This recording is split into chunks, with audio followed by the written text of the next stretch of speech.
Tom Moser, a former Kerr County commissioner, said he began looking into a warning system for his area after flooding in Hayes County, which was overwhelmed by the Blanco River, killed 13 people over Memorial Day weekend in 2015.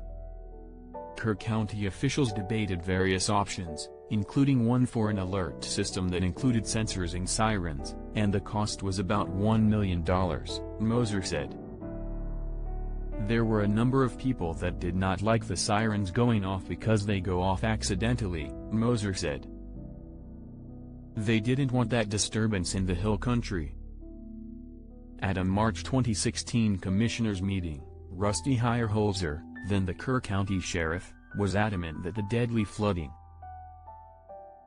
in the Hayes County community of Wimberley was a warning for the need to install sirens. In addition to a phone app notification system known as Code Red already in use. In Wimberley, some people didn't get alerts on their phones, so yes, you need both. Heyerholzer said, according to a transcript of the meeting. You need the sirens. And you need Code Red to try and make sure we'll notify everybody as we can when it's coming up. During a follow-up discussion about the proposal that August, then Commissioner H.A. Buster Baldwin questioned the flood warning system they were considering, saying, "I think this whole thing is a little extravagant for Kerr County, with sirens and such," according to a transcript. They estimated the system would cost $1 million, and they didn't have the money to add it to the budget. Moser said they also didn't get disaster relief funding they'd asked for from the Federal Emergency Management Agency. As a matter of fact, there were no grants available we thought we could get in a timely fashion, Moser said. A triptych showing siren at the Comfort Volunteer Fire Department headquarters and siren installed in a park near Cypress Creek. Friday was the first time Comfort has used its new 2-siren system to alert residents. Table Rock alerting systems. But he believes the system would have been valuable. "I don't know if it could have been 100% preventable," he said of the flooding death toll. "But it could have been improved."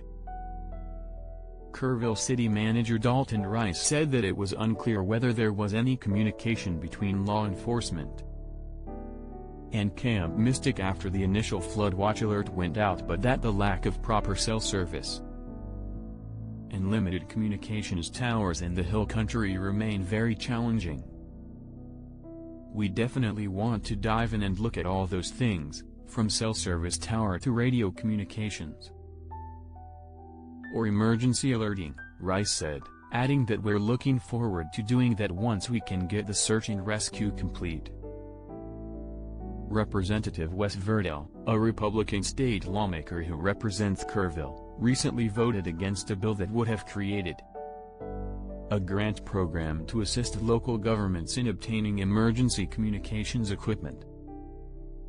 He told the Texas Tribune on Sunday he would have voted differently, given the latest flooding.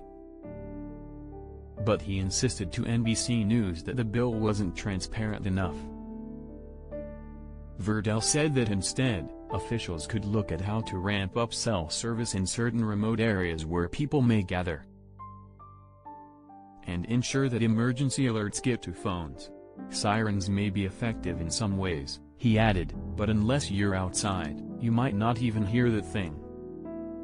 Cruz Newberry, who owns Table Rock Alerting Systems, a Missouri company, installed Comfort's new computer-backed system last year at a cost of about $60,000. Morales said a local non-profit group provided most of the money, with Kendall County kicking in a smaller amount. The system, linked to the National Weather Service by a satellite dish that can withstand violent weather, can be set up to automatically trigger sirens when the agency declares flash flood emergencies for the area. But Comfort opts to trigger its sirens manually, when officials notice floodwaters have risen past a certain point. Newbury stressed that sirens are a piece of a broader warning apparatus that also includes the news media, social media and cell phone alerts. Sirens, he said, are a measure of last resort. The nice thing with an outdoor warning system is it's one of the few methods that local officials have at their disposal where they can literally press a button and warn citizens themselves, Newbury said. It's difficult to ignore a siren blaring for 3 minutes straight. Lorena Guillen, who owns Blue Oak RV Park along the Guadalupe and Kerrville, said that at 2:30 a.m.